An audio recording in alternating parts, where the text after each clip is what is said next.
அந்த பொலிட்டிக்கலா கைது செய்யப்படுறாங்க இல்லையா, அவங்ககிட்ட வருண் தான் அப்படின்னு காமிச்சிக்காம முகத்தை மூடிக்கிறார், கருப்பு துணி போட்டு மூடிக்கிறார். இதை காவல்துறையில இருக்கிறவங்க ரொம்ப உறுதியா சொல்றாங்க. காவல்துறையில வேலை செஞ்சுட்டு இருக்க, என் கூட வேலை செஞ்சுட்டு என்னுடைய நண்பர்கள் இருக்காங்க இல்லையா, அவங்க உறுதிப்படுத்துறாங்க. முகத்தை மூடிக்கிட்டு வந்து பேசுறாரு. முக்கியமா நாம் தமிழரை சேர்ந்த ஒரு சிலரை கைது செய்யும் போது என்ன பண்றாங்களா, அவங்கள கருப்பு துணி போட்டு முகத்தை கட்டிடுறாங்க. அவங்கள பல இடங்களுக்கு டிராவல் பண்ண வைக்கிறாங்க, அடிக்கிறாங்க. முக்கியமா பெண் காவலர்களை வச்சு அடிக்கிறாங்க. இப்ப இந்த விஷயத்துல பார்த்தா ரொம்ப வேதனையான ஒரு விஷயம் என்னன்னா, பெண் காவலர்களை வச்சு அடிச்சிட்டு இவர் சேர் போட்டு உட்கார்ந்து பக்கத்துல வந்து அதை என்ஜாய் பண்ணிட்டு இருக்காங்க.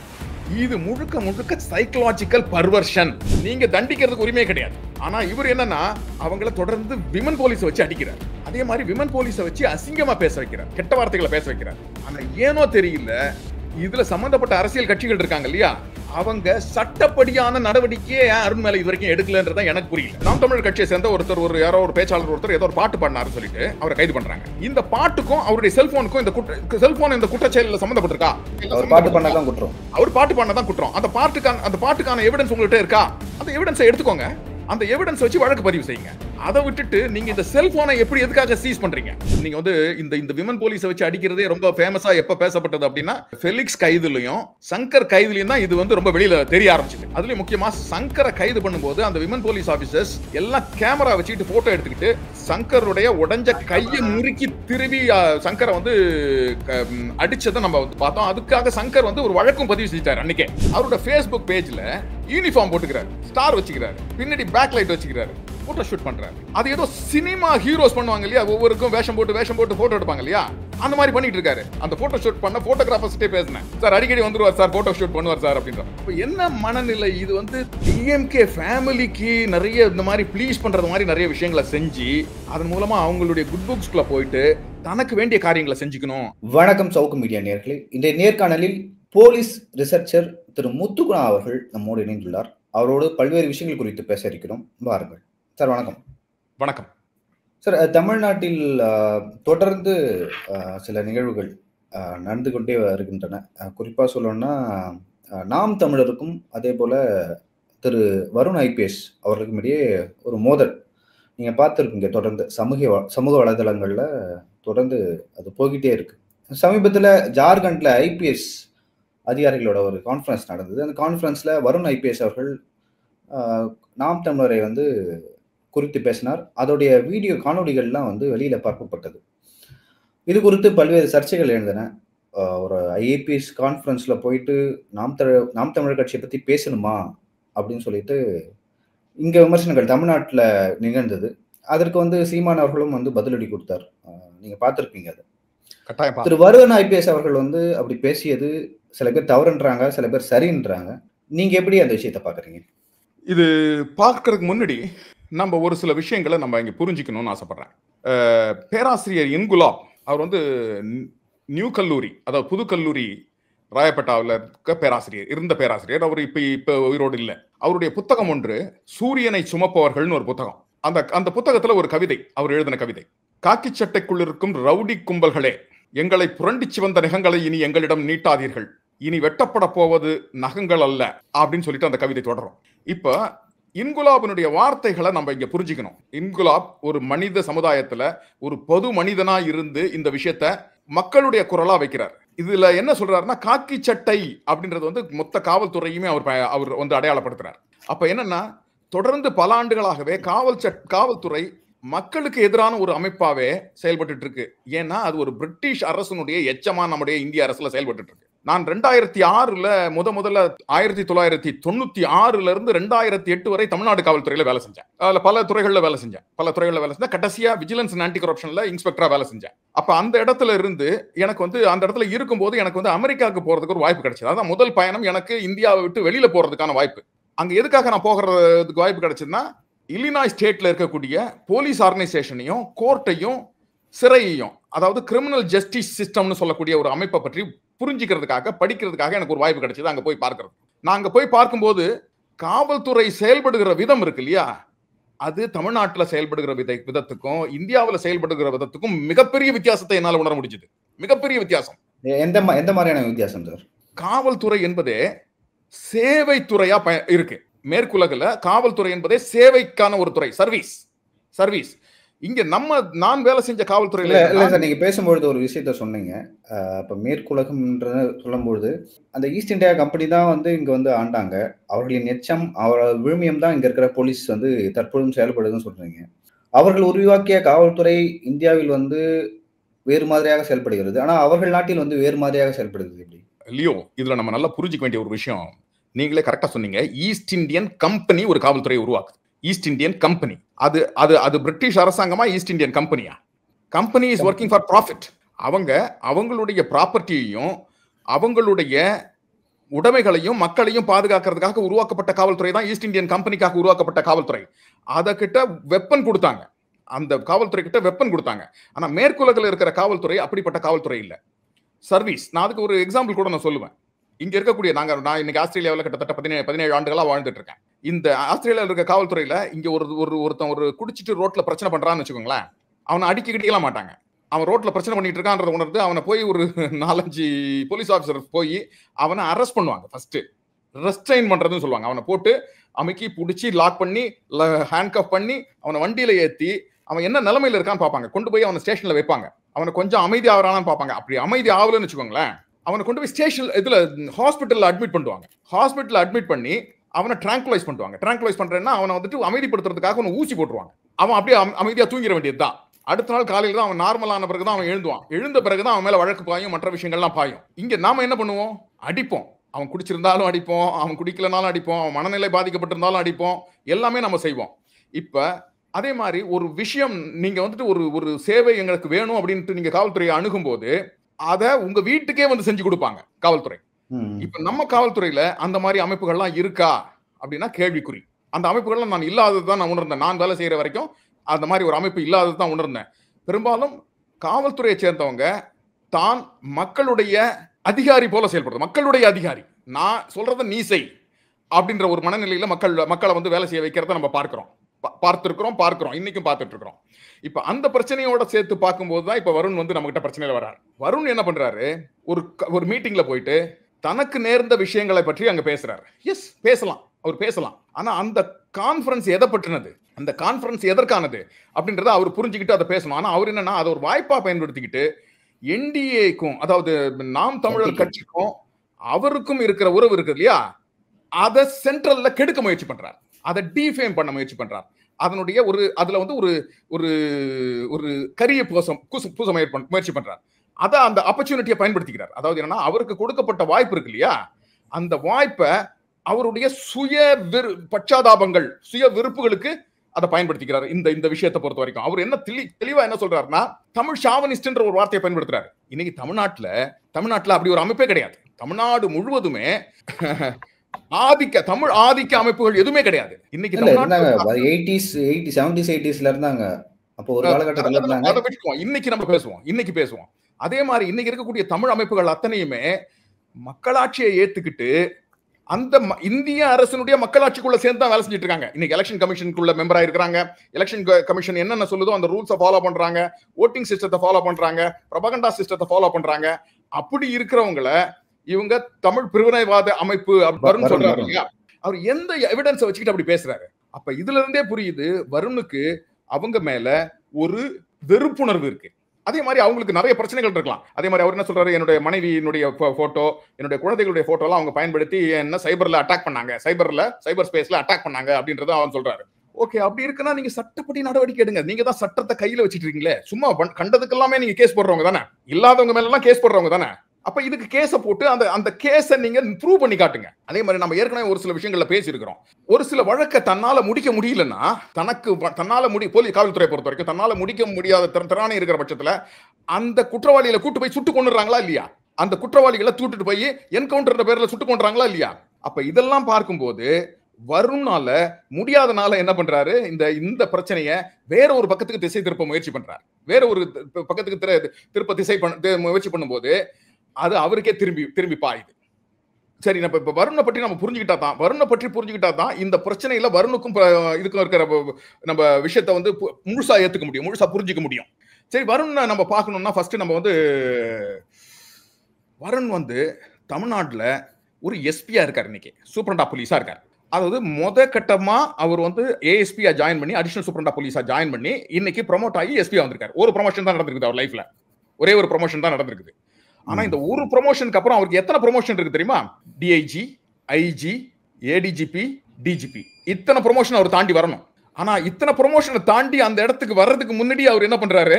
நான் எவ்வளவு பெரிய ஆள் தெரியுமான்ற ஒரு அகங்காரத்தை காட்டுறாரு.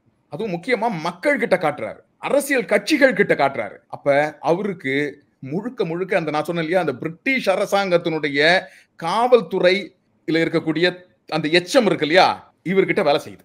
இப்ப நீங்க வருண் நல்லா பாத்தீங்கன்னா நல்லா புரியும். வருண் ரொம்ப சாஃப்டான ஆள் மாதிரி இருக்கிறாரு. ரொம்ப பெருசாலாம் ஒன்றும் ஒரு பலமான ஆள்லாம் மாதிரிலாம் இல்லை. ஆனாலும் பாத்தீங்கன்னா ஆட்களை பயன்படுத்தி அவங்களை அடிக்க வைக்கிறது, மற்ற விஷயங்கள்லாம் செய்யறாரு. அதே மாதிரி வருணை பற்றி சொல்ற ஆட்கள் எல்லாம், வருணால கைது செய்யப்பட்டு கொண்டு போயப்பட்டு அடிக்கப்பட்ட ஆட்கள்லாம் இருக்காங்க இல்லையா, அவங்க 2 விஷயங்களை சொல்றாங்க. வருண் வந்து எப்ப கைதி பண்ணாலும், யாரையாவது கைதி பண்ணாலும் அவங்க கிட்ட வந்து பேசும்போது வருண் தன்னுடைய தலையில கருப்பு துணி போட்டுக்கிறாராம், முகம் முழுக்க கருப்பு துணியில கவர் பண்ணிக்கிறாரு. அதுக்கப்புறம் தான் உங்ககிட்ட வந்து பேசுறாரு. முக்கியமான பெரிய பொலிட்டிக்கல் குற்றவாளிகள் இருக்காங்க இல்லையா, பொலிட்டிக்கல் குற்றவாளிகள் இல்ல, அந்த பொலிட்டிக்கலா கைது செய்யப்படுறாங்க இல்லையா, அவங்ககிட்ட வருண் தான் அப்படின்னு காமிச்சிக்காம முகத்தை மூடிக்கிறார், கருப்பு துணி போட்டு மூடிக்கிறார். இதை காவல்துறையில இருக்கிறவங்க ரொம்ப உறுதியா சொல்றாங்க. காவல்துறையில வேலை செஞ்சுட்டு இருக்க, என் கூட வேலை செஞ்சுட்டு என்னுடைய நண்பர்கள் இருக்காங்க இல்லையா, அவங்க உறுதிப்படுத்துறாங்க. முகத்தை மூடிக்கிட்டு வந்து பேசுறாரு. இதுல பெரிய குற்றம் இருக்கிறதா நான் பார்க்கிறேன். எப்படி சார் அது குற்றம்?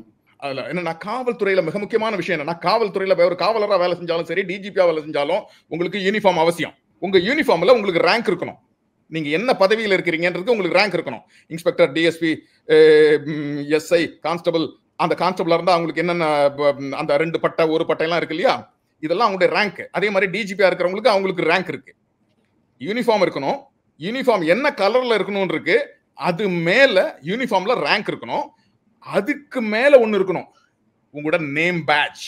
நேம் பேட்ச் தமிழ்நாட்டை பொறுத்த வரைக்கும் 2 மொழியில இருக்கணும். ஒன்னு தமிழ்ல இருக்கணும், ஒன்னு ஆங்கிலத்துல இருக்கணும்.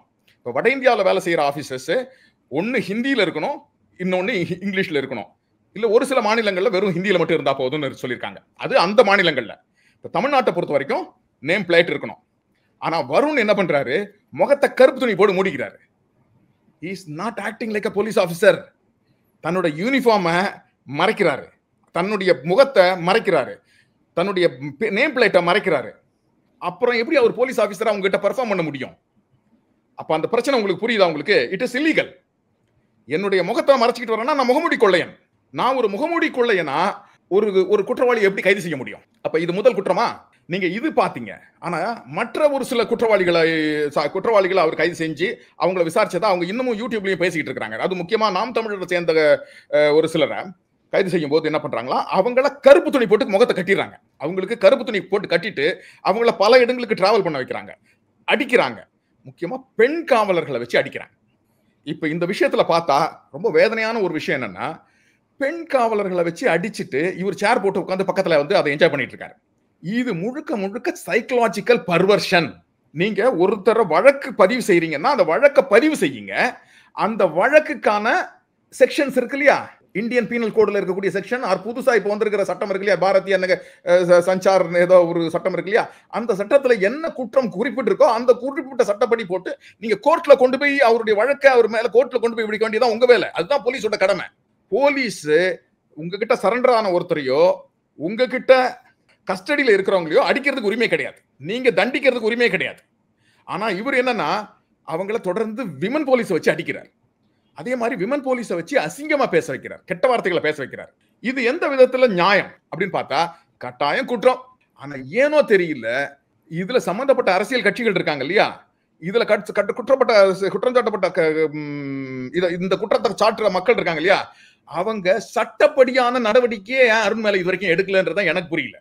அவங்க ப்ராப்பரா பிரைவேட் கம்ப்ளைண்ட் லான்ச் பண்ணி அதை கோர்ட்டு கொண்டு போகலாம். அப்படி ஒரு வழி இருக்கு. அதை ஏன் இது வரைக்கும் அவங்க பண்ணல? இல்ல நாம் தமிழர் கட்சியை சேர்ந்த வழக்கறிஞர்கள் அவ்வளவு முட்டாள்களா, இந்த பிரச்சனை கூட புரியாம நடந்துக்கிறாங்களே அப்படின்னு எனக்கு ஒரு ஆச்சரியமா இருக்கு. இப்படி ஒருத்தருக்கு, நாம் தமிழர் சேர்ந்த ஒருத்தருக்கு இப்படி நடக்குதுன்னா உடனே நாம் தமிழர் வழக்கறிஞர்கள் வந்து இதை பிரைவேட் கேஸா எடுத்துட்டு போயிடணுமா இல்லையா? அப்பதான் நாளைக்கு அதே கட்சியை சேர்ந்த இன்னொருத்தனுக்கு இப்படி நடக்காது. ஆனா அவங்க ஏன் இது நடத்தலன்னு எனக்கு புரியல. ஏன்னா அந்த அளவுக்கு அவங்க வீக்கா இருக்காங்க சட்டத்துல அப்படின்ற கேள்வி எனக்குள்ள இருக்கு. ஓகே, இந்த கருப்பு துணியை நம்ம புரிஞ்சுக்குவோம். இப்போ ஒருத்தரை கருப்பு துணி கட்டிட்டு மற்றவங்களை விட்டு நம்ம அடிக்க சொல்றோம் அப்படின்னா இது எப்படி சட்டப்படி நியாயமாகும்? புரியுதா? அப்ப இந்த கருப்பு துணின்ற கான்செப்டே வருண் ஐபிஎஸ் கிட்ட இருக்கக்கூடிய மிகப்பெரிய குற்றம். இப்ப நீங்க காவல்துறையில வேலை செய்றீங்க தானே? வருண் ஐபிஎஸ் சம்பளம் எங்க இருந்து போகுது? கருவூலத்துல இருந்து தான் பணம் பெறப்பட்டு அவருடைய எஸ்பி திருச்சி அவருடைய ஹெட்டுக்கு பணம் வரும். அதுக்கப்புறம் அவருக்கு சேலரியா மாறும்.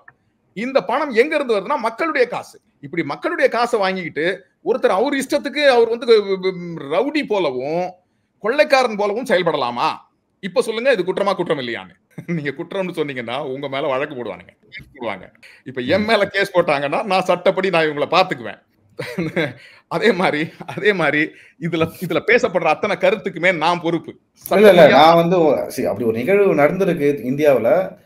குறிப்பாக தமிழ்நாட்டுக்கு ஒரு கட்சிக்கும் ஒரு ஐபிஎஸ் அதிகாரிக்கும் ஒரு முரண் இருக்கு. தொடர்ந்து அது நடந்துகிட்டே வருது. அந்த ஐபிஎஸ் அதிகாரி அந்த மாநாட்டுல போய் பேசுறாரு.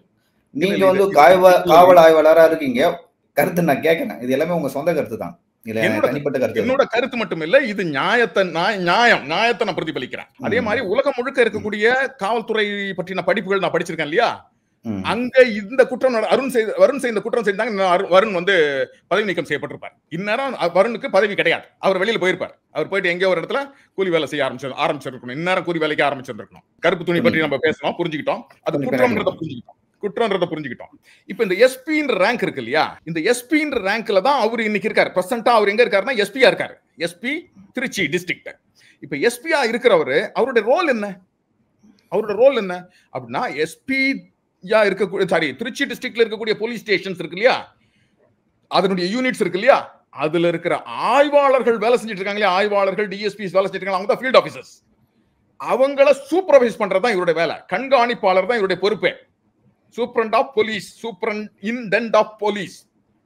அப்ப இவருடைய வேலையை என்னன்னா கண்காணிப்பு பண்றதுதான். அதை விட்டுட்டு இவர் போலீஸ் மாதிரி உட்காந்துக்கிட்டு எல்லாரையும் அடிக்கிறத பக்கத்துல உட்காந்து பார்த்துட்டு இருக்கிறார், அடிக்க வைக்கிறார். கேஸ சென்னையில கேஸ போட்டு சென்னையில நடந்த ஒரு வழக்குக்கு இவர் திருச்சியில போய் அரெஸ்ட் பண்ணி கொண்டு வர்றாரு. அப்ப என்னன்னா இது எல்லாமே ஒரு சில மனப்பிறழ்வை தான் காட்டுது. அவர் ஒரு போலீஸா பிஹேவ் பண்ணணுன்றதை விட அவர் தன்னை முன்னிறுத்துறதுக்காக நிறைய விஷயங்களை செய்யறாருன்றதான் நமக்கு தெரியுது. சரி, அதுக்கப்புறம் இன்னும் ஒண்ணு புரிஞ்சுக்கணும். நம்ம எஸ்பின்றத பார்த்தோம். எஸ்பியோட ரோல் என்ன நம்ம புரிஞ்சுக்கிட்டோம். இப்ப இந்த மாதிரி சிச்சுவேஷன்ல நிறைய பேர் அவர் அரெஸ்ட் பண்ணச்ச என்னென்ன பண்ணிருக்காருன்றத புரிஞ்சுக்கணும். நம்ம என்ன பண்ணிருக்காரு நம்ம பார்த்தா, நிறைய பேர் அரெஸ்ட் பண்ணிட்டு அரெஸ்ட் பண்ண உடனே அவங்க செல்போனை பிடுங்கி அந்த நான் கேட்கலாம் நினைச்சேன். என்னன்னா என்னோட செல்போன்ல இருக்கிற டேட்டா எல்லாம் என்னோட பிரைவசி. நீங்க அதுல நான் குற்றம் செய்தனா அந்த செல்போன் வாயிலாக செய்யறனோ செய்யலையோ அது காவல்துறைக்கு தெரிஞ்சா போதும், அதை அவங்க டாக்குமெண்ட் பண்ணா போதும், அதை அவங்களே நீதிமன்றத்துல சப்மிட் பண்ணலாம் ஒருவேளை நான் தவறு செய்து இருந்தால். ஆனா எங்கள் அலுவலகத்திலே ஒருவர் கைது செய்யப்பட்டாரு. சங்கர்ல இன்னொருத்தர் கார்த்திக்ன்ற ஒரு நபர், லா காலேஜ் ஸ்டூடெண்ட். அவரோட செல்போன்ல இருக்கிற ஆடியோஸ் வெளில வருது, போட்டோஸ் வெளில வருது. இது என்னோட தனிப்பட்ட உரிமையை பாதிக்கிற மாதிரி இல்லை சார். இது சரியான ஒண்ணா? ரொம்ப தவறானது. இதுல என்னன்னு பாத்தீங்கன்னா, போலீஸ் கஸ்டடியில இருக்கும் போதுதான் இதெல்லாம் இந்த டேட்டாஸ் எல்லாம் திருடப்படுது. It's data theft. Data theft offence சொல்லிட்டு சைபர் கிரைம் ஆக்ட் 2000 இது இந்தியால சைபர் கிரைம் ஆக்ட் 2000 ஒரு ஆக்ட் ஒன்னு இருக்கு. அது டேட்டா தெஃப்ட்னு சொல்லுது. அதன்படியும் வருண்குமார் குற்றவாளி. சரி, இப்ப இந்த பாயிண்ட் நம்ம செல்போன் நம்ம கொஞ்சம் தெளிவா பேசிடுவோம். இந்த செல்போன் பிரச்சனைகள்லாம் பாத்தீங்கன்னா, யார் அவர் கைது பண்றாரோ அவங்க கிட்ட இருந்து செல்போனை புடுங்கிறார். அந்த செல்போன்ல பாஸ்வேர்டை கேட்கிறார். பட் அந்த குற்றத்துக்கும் அந்த செல்போனுக்கும் தொடர்பு இருக்கா? இப்போ நாம் தமிழர் கட்சியை சேர்ந்த யாரோ ஒரு பேச்சாளர் ஒருத்தர் ஏதோ ஒரு பாட்டு பாடினாருன்னு சொல்லிட்டு அவரை கைது பண்றாங்க. இந்த பாட்டுக்கும் அவருடைய செல்போனுக்கும் இந்த குற்றச்செயலில் சம்பந்தப்பட்டிருக்கா? இல்ல, அவர் பாட்டு பாடுறாரு. அவர் பாட்டு பண்ணதான் குற்றம். அவர் பாட்டு பண்ணதான் குற்றம். அந்த பாட்டுக்கான எவிடன்ஸ் உங்கள்கிட்ட இருக்கா? அந்த எவிடன்ஸை எடுத்துக்கோங்க. அந்த எவிடன்ஸ் வச்சு வழக்கு பதிவு செய்யுங்க. அதை விட்டுட்டு நீங்க இந்த செல்போனை எதுக்காக சீஸ் பண்றீங்க? இப்போ யார அவர் அரெஸ்ட் பண்ணாங்களோ, அந்த நாம் தமிழர் கட்சியினுடைய ஒரு ஆள் அந்த செல்போனை கலெக்ட் பண்ணாங்க இல்லையா, அவர் என்ன பண்ணிருக்கணும், அவருடைய லாயர் என்ன பண்ணிருக்கணும், எதுக்காக நீங்க செல்போனை கேட்கறீங்கன்னு கேட்டிருக்கணும். நீங்க செல்போனை கேட்க வேண்டிய அவசியம் கூட கிடையாது. செல்போன் தேவைப்படும் போது நீங்க கோர்ட்டு மூலமா போட்டு கேளுங்கன்னு சொல்லிட்டு செல்போனை அந்த லாயர் கையில வாங்கிட்டு வந்திருக்கணும். ஆனா இவங்ககிட்ட செல்போனையும் கொடுத்து பாஸ்வேர்டையும் கொடுக்கும்போது என்னன்னா, அதுக்குள்ள இருக்கிற டேட்டாஸ் எல்லாத்தையும் காப்பி எடுத்து வச்சுக்கிறாங்க. எடுத்து வச்சுக்கிட்டு அதுக்குள்ள இவங்களுக்கு பொலிட்டிக்கலா தேவையான விஷயங்கள் எல்லாத்தையுமே பப்ளிஷ் பண்ணிட்டு இருக்காங்க.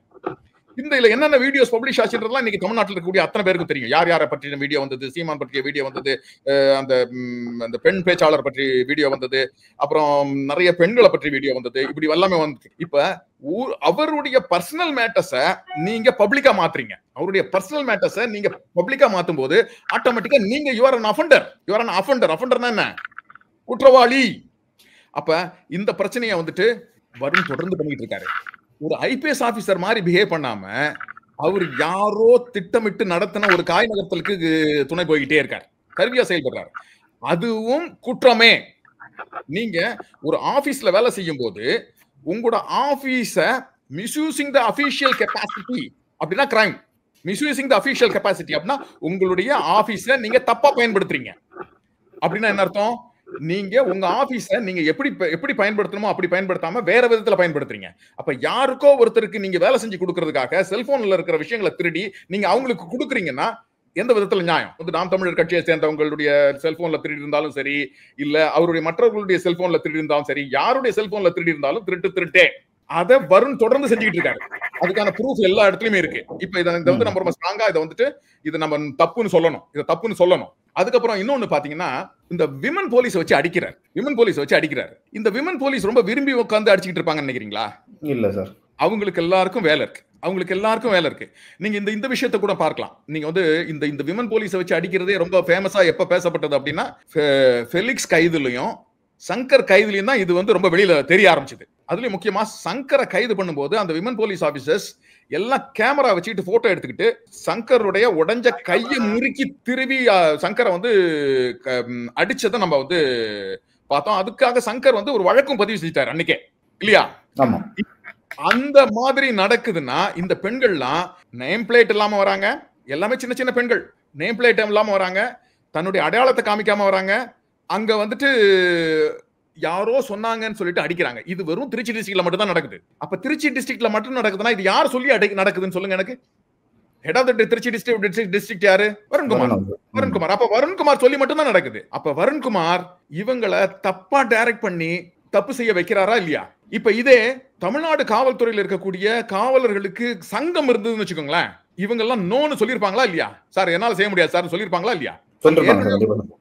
ஏற்கனவே ஒரு பேட்டியில பேசும்போது நான் சொல்லியிருந்தேன், நான் ஆஸ்திரேலியாவில் பெடரல் போலீஸ்ல இருக்கக்கூடிய ஆபீசர்ஸ் கூட பேசிட்டு இருக்கும்போது நான் சொல்லிட்டு இருக்கும்போது சொன்னேன், எங்க ஊர்ல வந்து ஒபே தி ஆர்டர் மட்டும் தான் எங்களுக்கு சொல்லி கொடுத்துருக்காங்க. அப்ப எங்களை வந்துட்டு ஃபோர்ஸ் பண்ணி எங்களை இல்லீகலான விஷயங்கள்லாம் செய்ய வைக்கிறாங்க அப்படின்றத நான் சொன்னேன். போலீஸ் அகாடமியில பேசும்போது நான் சொன்னேன். அப்ப உடனே அங்க இருக்கிற ஒரு போலீஸ் ஆபீசர் சொன்னாரு, எங்களுக்கு வந்துட்டு டிஸ்ஓபே தி இல்லீகல் ஆர்டர்னு ஒன்னு சொல்லி கொடுத்துருக்காங்க அப்படின்னு சொன்னாங்க. மேல இருக்கிற அலுவலர் தவறான ஒரு உத்தரவை உங்களுக்கு பிறப்பிக்கிறாங்கன்னா உடனே நீங்க நான் செய்ய முடியாது அப்படின்னு சொல்ற உரிமையை போலீஸ் துறை உங்களுக்கு கொடுத்திருக்கு. நீங்க அப்படி செய்யும் போது என்னென்ன செய்யணும் அப்படின்னா, அதே ஆபீசர் கிட்ட கம்ப்ளைண்ட் கொடுக்கணும்.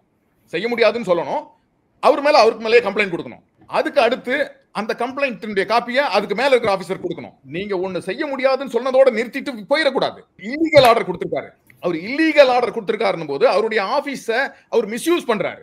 அவரோட ஆபீஸ அவர் மிஸ்யூஸ் பண்றாருன்னா அதை சேலஞ்ச் பண்ண வேண்டிய பொறுப்பு யாருக்கு இருக்கு?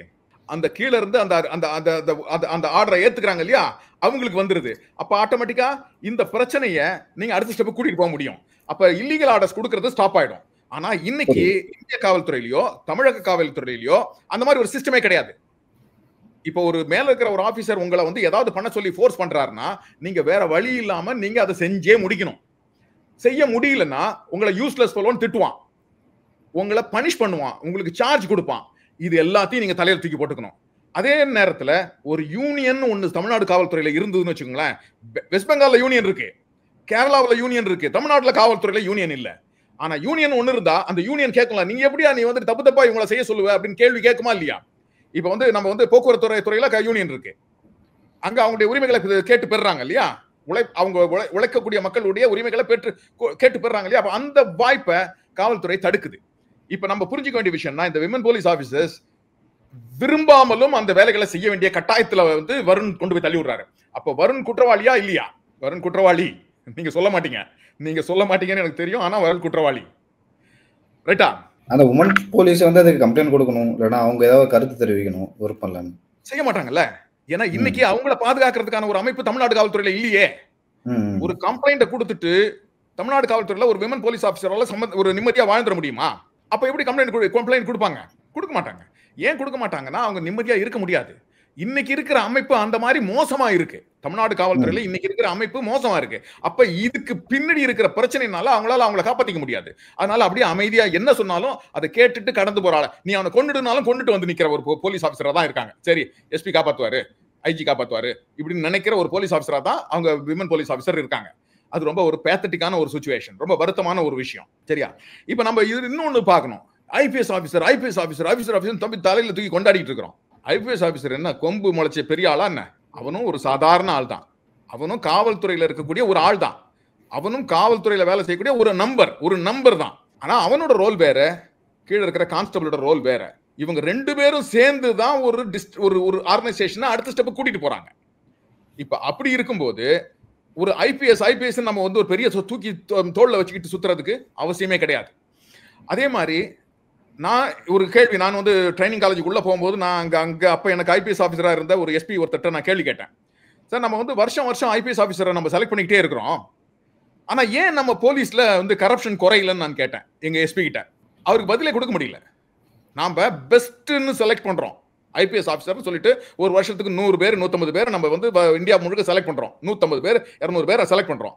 அந்த 150 பேரை நம்ம செலக்ட் பண்ணும் போது அவன் பெஸ்ட், அவன் தான் வந்து எக்ஸாம்ல டாப்ல வரான். அவனை நம்ம உள்ள கொண்டு வந்துடுறோம். அவனை உள்ள கொண்டு வந்த பிறகு பார்த்தா ஏன் வந்து சிஸ்டம் மாற மாட்டேங்குது? ஏன் மக்களுக்கு வந்து உதவி போய் சேர மாட்டேங்குது? மக்கள் ஏன் வந்துட்டு பலனடைய முடியல அப்படின்னு பார்த்தா இந்த ஐபிஎஸ் சிஸ்டம் கெடுத்துருது. உள்ள வந்த பிறகு அவனை வேற மாதிரி ஆக்கிடுது. அதே மாதிரி இங்க பாத்தீங்கன்னா இந்த ஐபிஎஸ் ஆபீசர்ன்றது வந்து ஒன்றும் பெரிய பெரிய பெரிய பெரிய விஷயம் கிடையாது. இவங்க ஒரு சில சட்டங்களை படிச்சுக்கிட்டு அந்த எக்ஸாம்ஸை பாஸ் பண்ணணும், அவ்வளவுதான். அங்க ட்ரைனிங்ல வந்து ஒரு ஆண்டு வல்லபாய் பட்டேல் அகாடமி ஹைதராபாத்ல இருப்பாங்க. அந்த ஒரு ஆண்டு வல்லபாய் பட்டேல் அகாடமியில இருக்கும்போது அங்க இருக்கக்கூடிய சப்ஜெக்ட்ஸ் எல்லாம் படிச்சு எக்ஸாம்ஸ் எழுதணும். இத லா காலேஜ் ஸ்டூடெண்ட்ஸ் ஏற்கனவே பண்ணிருக்காங்கல்ல. லாயர்ஸ் வந்து அந்த காலேஜ் ஸ்டூடெண்ட்ஸ் வந்து அந்த டிகிரி பண்ணிருக்கானா இல்லையா? இதே கோர்ஸ் எல்லாம் படிச்ச இதே விஷயங்களை படிச்சிருக்கான். அப்ப இது ஒன்றும் பெரிய விஷயம் கிடையாது. ஐபிஎஸ்ன்றது ஏதோ ஒரு பெரிய படிக்க முடியாத விஷயம் கிடையாது. அதே மாதிரி இந்த ஐபிஎஸ் எக்ஸாம்ஸ் இருக்கு இல்லையா, ஐஏஎஸ் ஐபிஎஸ் எக்ஸாம்ஸ் இருக்கு இல்லையா, இதுல ஒரு 22 சப்ஜெக்ட்ஸ் இருக்கு. இதுல வந்துட்டு அக்ரிகல்ச்சர்ல ஆரம்பிச்சு ஏல ஆரம்பிச்சு ஜுவாலஜில முடியும். நீங்க எக்ஸாம் பாஸ் பண்ணணும்னா ஒன்னும் பெரிய விஷயமே கிடையாது. நீங்க 2 சப்ஜெக்டை செலக்ட் பண்ணி அந்த 2 சப்ஜெக்ட்ல இருக்கக்கூடிய அவன் கொடுத்திருக்கிற சிலபஸ் ஒழுங்கா படிச்சு மனப்பாடம் பண்ணி நீங்க எக்ஸாம் எழுதிட்டீங்கன்னா நீங்க பாஸ். அப்ப இந்த மாதிரி பாஸ் பண்ணி வந்ததுனாலேயே அவன் கொம்பன்னு நீங்க முடிவுக்கு வந்துடக்கூடாது. அவனும் சாதாரண ஆள் தான். அவனும் ஒரு சாதாரண காவல்துறையில் இருக்கக்கூடிய ஒரு ஆள் தான். அவனுக்கும் காவல்துறையில் இருக்கக்கூடிய விஷயங்கள் எல்லாம் அவனும் புரிஞ்சுக்கிட்டு தான் அடுத்த ஸ்டெப்புக்கு வரணும். ஆனா என்னன்னா இன்னைக்கு இருக்கிற காவல்துறையில, இந்தியாவில் இருக்கிற காவல்துறையில ஒரு பதவிக்கு மேல போயிட்டான்னா அவன் மேல இருக்கிறான்றதுக்காகவே அவனை தூக்கி கொண்டாடி அவனை வீணடிக்கிற, அதாவது ஒரு ஆங்கிலத்துல ஒரு வார்த்தை உண்டு, அப்சல்யூட் பவர் கரப்ட்ஸ் அப்சல்யூட்லின்னு சொல்லிட்டு. ஒருத்தனை தூக்கி நீங்க மேல வச்சுட்டீங்கன்னா, அவனை கொண்டாடி தீர்த்துட்டீங்கன்னா அவன் உச்சக்கட்ட கரப்ட் மேனா மாறி போறான். அதுதான் இன்னைக்கு வருண்குமாருக்கு நடந்துட்டு இருக்கு. உச்சக்கட்ட கரப்ட் மேனா வருண்குமார் நடந்துகிட்டு இருக்காரு. வருண்குமாருடைய பர்சனல் லைஃப் நம்ம கொஞ்சம் பார்க்கணும். அவரோட ஃபேஸ்புக் பேஜ்ல யூனிஃபார்ம் போட்டுக்கிறாரு, ஸ்டார் வச்சுக்கிறாரு, பின்னாடி பேக் லைட் வச்சுக்கிறாரு, போட்டோ ஷூட் பண்றாரு. போட்டோ ஷூட் பண்ணி அவருடைய யூனிஃபார்ம்டு இத ஃபேஸ்புக்ல பப்ளிஷ் பண்ணிக்கிட்டே இருக்காரு. அது ஏதோ சினிமா ஹீரோஸ் பண்ணுவாங்க இல்லையா, ஒவ்வொருக்கும் வேஷம் போட்டு போட்டோ எடுப்பாங்க இல்லையா, அந்த மாதிரி பண்ணிட்டு இருக்காரு. நான் அந்த போட்டோ ஷூட் பண்ண போட்டோகிராஃபர்ஸ்கிட்ட நான் பேசினேன். நான் அந்த போட்டோ ஷூட் பண்ண போட்டோகிராஃபர்ஸ்கிட்டே பேசினேன். சார் அடிக்கடி வந்துருவார் சார், போட்டோ ஷூட் பண்ணுவார் சார் அப்படின்றாங்க. அப்ப என்ன மனநிலை இது? வந்து தன்னை முன்னிறுத்துற, இது வந்து ஒரு நார்சிசிஸ்ட் பர்சனாலிட்டின்னு சொல்லுவாங்க. அப்படியே ஒரு இதுல கிரேக்க கதை ஒண்ணு உண்டு. அந்த அவன் போய் வந்த அந்த ஒரு கிரேக்க அவன் போயிட்டு தண்ணியில தன் முகத்தை பார்த்து அப்படியே தன்னைத்தானே புகழ்ந்துகிட்டு தன்னைத்தானே பாராட்டிக்கிட்ட ஒரு கேரக்டரை பத்தி தான், அதுதான் அந்த நார்சிசிஸ்டிக் கேரக்டர். இப்ப கிட்டத்தட்ட அருணுடைய செயல்பாடு அப்படிதான் இருக்கு. இது கிட்டத்தட்ட ஒரு மனச்சிதைவு நோய், மனநோய். இது ஒரு மனநோய். அருண் கிட்டத்தட்ட போய் ஒரு நல்ல சைக்காலஜிஸ்ட் டாக்டரை போய் பார்த்து ட்ரீட்மெண்ட் எடுத்துக்கணும்.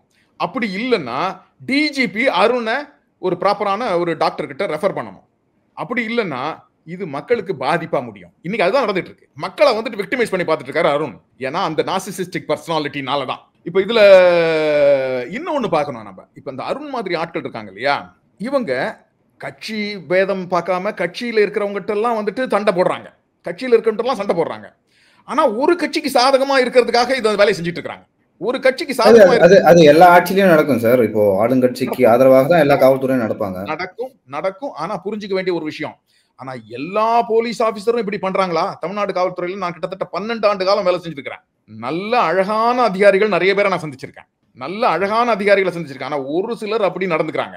இன்னைக்கு வருண் அது போல நடந்துட்டு இருக்கும்போது நமக்கு இப்ப வந்து வெளியில தெரியுது. ஆனா நம்ம வருணை வந்து ஹீரோவா பார்த்துட்டோம்னா கதை முடிஞ்சிச்சு. ஆனா என்ன விஷயம், இதுக்கு பின்னாடி இருக்கிற சூது என்னன்னு புரிஞ்சுக்கிறோம்னா, வருண் மோரி மாதிரி ஆட்கள் இந்த மக்களாட்சின்னு ஒண்ணு உருவாகுது இல்லையா, இந்த மக்களாட்சியை உருவாகாம தடுக்கிற வேலை செஞ்சுட்டு இருக்காங்க. இவங்க ஒரு பக்கத்தை சாஞ்சிக்கிட்டு ஏற்கனவே அரசியல் இந்த மாதிரி விஷயங்களை செய்யறவங்கள அடிச்சு ஒடுக்கி நடுக்கு ஒரு ஒரு ஒரு ஒரு ஒரு கட்டுக்குள்ள கொண்டு வரணும்னு ஆசைப்படுறாங்க.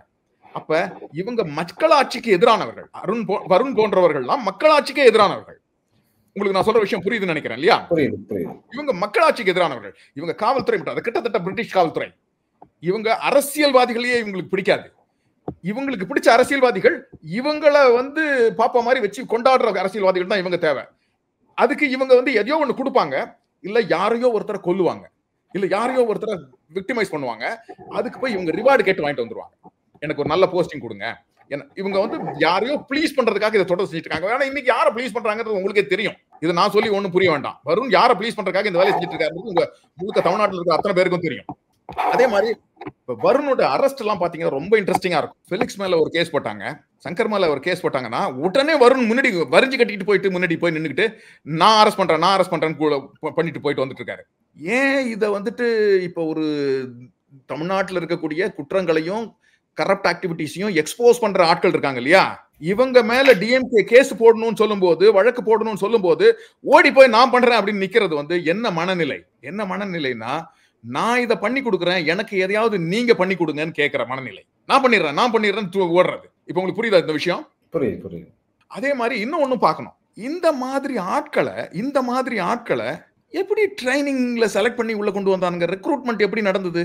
இப்ப ரெக்ரூட்மெண்ட்னா நாங்க இப்ப எங்க ஊர்ல ஒரு ரெக்ரூட்மெண்ட் நடக்கும், ஆஸ்திரேலியாவில் ஒரு ரெக்ரூட்மெண்ட் இருக்கும். இருக்க காவல்துறையில நாங்க எங்களுக்கு வந்து ஆட்கள் தேவைன்னு வச்சுக்கோங்களேன், ரெக்ரூட்மெண்ட் நடக்கும். அந்த ரெக்ரூட்மெண்ட்ல எங்களுக்கு 100 பேர் தேவைன்னு வச்சுக்கோங்களேன், அவன் வெறும் 7 பேர் தான் அந்த ரெக்ரூட்மெண்ட் கிரைட்டீரியாவை ஃபுல்ஃபில் பண்றான்னு வச்சுக்கோங்களேன். 7 பேர் தான். மிச்சம் 97 பேரை எடுக்க மாட்டான். மிச்சம் 97 பேரை அவன் ரெக்ரூட் பண்ணவே மாட்டான். அந்த ரெக்ரூட்மெண்ட்டை க்ளோஸ் பண்ணிடுவான், மூடிடுவான். வெறும் 7 பேருக்கு மட்டும் ட்ரைனிங் கொடுத்து அவங்கள உள்ள வந்து போலீஸ்ல சேர்த்துருவான். இந்த 97 பேர் ரிஜெக்ட் ஆனாங்க இல்லையா, ஜாயின் பண்ணாம 97 பேர் ரிஜெக்ட் ஆனாங்க இல்லையா, அவங்களுக்கு 3 வருஷம் சீலிங் கொடுத்துருவான். இந்த 3 வருஷம் கழிச்சு தான் நீங்க திருப்பி அப்ளை பண்ண முடியும். நீங்க திருப்பி அப்ளை பண்ணிட்டே இருக்க முடியாது. அந்த 3 வருஷம் கழிச்சு நீங்க போய் உங்களை திருப்பியும் இம்ப்ரூவ் பண்ணிக்கிட்டு திருப்பி வந்து நீங்க உள்ள வந்து திருப்பி அப்ளை பண்ணலாம். அதுல நீங்க 3 வருஷம் கழிச்சு குவாலிஃபை ஆனா உள்ள வரலாம். இப்ப நீங்க திருப்பி என்ன கேட்கணும், ஏன் உங்களுக்கு 100 பேர் தேவை, வெறும் 7 பேர் தான் எடுத்திருக்கீங்க, அப்புறம் எப்படி சிஸ்டம் வந்து ரன் ஆகும் அப்படின்னு சொல்லிட்டு. ஏன் அந்த 7 பேரை மட்டும் தான் எடுத்தான், ஏன் 97 பேர் அவன் எடுக்கலன்னா, இந்த 97 பேர் தகுதி இல்லாம உள்ள கொண்டு போய் வந்து போட்டான்னு வச்சுக்கோங்களேன், அவன் யாரை தாக்குவான், யாருக்கிட்ட தப்பா நடப்பான், சர்வீஸ் யாருக்கு போய் சேருது? ஃபைனலா சர்வீஸ் மக்களுக்கு போய் சேருது இல்லையா? இந்த 97 பேரு சர்வீஸ் தப்பா கொடுக்கிற ஒரு 97 பேரை நம்ம உள்ள கொண்டு வந்துட்டான். அப்ப அந்த சிஸ்டத்தை அவன் கெடுத்துருவானா இல்லையா? இதுக்குதான் வந்து போலீஸ்ல ஒரு பிலாசபி ஒண்ணு இருக்கு, ராட்டன் ஆப்பிள் தியரின்னு சொல்லிட்டு. Rotten apple theory, rotten barrel தியரின்னு சொல்லிட்டு. இது நீங்க ஏதாவது படிச்சிருக்கீங்களா?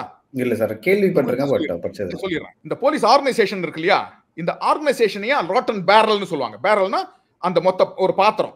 இப்ப அந்த பாத்திரமே கெட்டு போயிருக்குன்னு வச்சுக்கோங்களேன், நீங்க நல்ல ஆப்பிள தூக்கி உள்ள போடுறீங்க. நல்ல ஆப்பிள தூக்கி உள்ள போட்டா ஏற்கனவே அந்த கெட்டு போன பாத்திரத்துல அந்த நல்ல ஆப்பிள் உள்ள வந்து ஆப்பிள் கெட்டு போகுமா? கெட்டு போவாதா? கெட்டு போகும். இப்ப நல்ல பாத்திரம் இருக்கு, அதுல நம்ம ஒரே ஒரு கெட்டு போன ஆப்பிள தூக்கி உள்ள போடுறோம். இப்ப மொத்த பாத்திரத்துல இருக்கிற ஆப்பிள் கெட்டு போகுமா? கெட்டு போவாதா? கெட்டு போகும். இந்த ராட்டன் ஆப்பிள் தியரினால தான் அவன் 97 பேரை செலக்ட் பண்ண வேண்டாம்னு முடிவு எடுக்கிறான். வெறும் நல்ல ஆப்பிள் மட்டும் தான் உள்ள வரணும், நல்ல பேரல் இருக்கும்போது. நம்ம கிட்ட அன்பார்ச்சுனேட்டா இந்த மாதிரி தியரி எல்லாம் ரெக்ரூட்மெண்ட்ல இல்ல. இந்த மாதிரி தியரி எல்லாம் புரிஞ்சுக்கிட்டாதான் இவங்களுடைய ரெக்ரூட்மெண்ட் இன் ஃபியூச்சர்ல இந்தியன் ரெக்ரூட்மெண்டா இருக்கட்டும், வருண் மாதிரி ஆட்கள்லாம் இவங்க உள்ள வராம தடுக்க முடியும். இவங்களை தடுக்கணும்னா இந்த மாதிரி தியரிஸ் எல்லாம் புரிஞ்சவங்க ரெக்ரூட்மெண்ட்குள்ள வந்து உட்காரணும், அட்லீஸ்ட் படிச்சவங்க உட்காரணும். இங்க ரெக்ரூட்மெண்ட் எப்படி தெரியுமா நடக்குது தமிழ்நாட்டு காவல்துறையில? ஏற்கனவே ஐபிஎஸ்ஆ இருக்கிற ஒரு 3 பேரை கூட்டு போய் யூனிஃபார்ம்ல பனிஷ்மெண்ட் போஸ்டா போட்டுருவான். அவன் அங்க ரெக்ரூட்மெண்ட் பண்ணுவான். அப்ப ஆட்டோமேட்டிக்கா என்ன நடக்கும்? அவனே ஏற்கனவே கடுப்புல இருக்கிறான், நான் வந்து கமிஷனர் ஆகலான்னு பார்த்தேன், டிஜிபி ஆகலான்னு பார்த்தேன், என்ன தூக்கிட்டு வந்து ரெக்ரூட்மெண்ட்ல போட்டான், நான் என்னத்தை பண்றதுன்னு சொல்லிட்டு அவன் கடுப்புல இருப்பான். அவனால வந்து ரெக்ரூட்மெண்ட் நடக்கும்போது எந்த மாதிரி ஒரு நல்ல ரெக்ரூட்மெண்ட் நடக்கும்? இந்த கேள்வியை நம்ம கொஞ்சம் போட்டு பார்த்துக்கணும். சரியா?